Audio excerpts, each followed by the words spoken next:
He was involved in more than 50 killings, to safely say so. He has killed a lot of civilians, he has killed policemen, he has killed security forces, he was involved in lot of ID explosions because he was an ID expert. And today also, as GOC sir has told you, while he was infiltrating to this side, he was carrying the ID material also with him. So it's a big success, big achievement for all of us, especially because had he been alive and he successfully infiltrated to this side, we should be thankful to our army. It would have been a big problem for us, because neutralizing him would have been difficult because he was already having a huge network in Sopore, Palhalan, Patan, Handwada, in areas of Bandipur and Baramulla.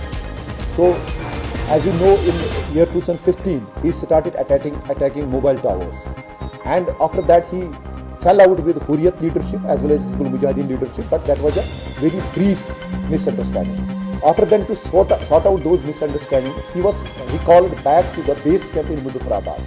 And when he went to Muzaffarabad in September 2015, he stayed with Sayyid Salahuddin, and Sayyid Salahuddin, now knowing that both of his top commanders in North Kashmir, that is Parvez Wani of Gurura, alias Mubashir, as well as the South Kashmir commander, the Yasin Jutu, both of them were killed by army and police and CRPF. So then it was necessitated that this person should go back and take the reins and take the command of his military.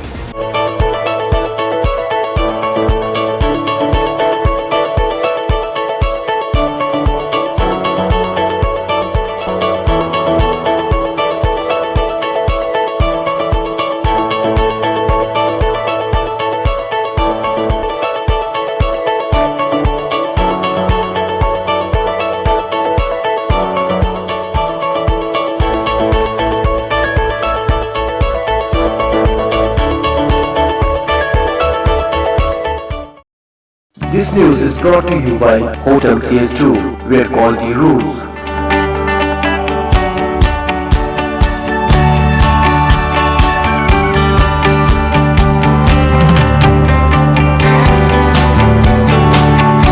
Contact Hotel CS2, Sarwar Bagh, Srinagar, Kashmir. Phone number 0194246850, 24685001. Reservation at Hotel CS2. Log on www.hotelcs2.com.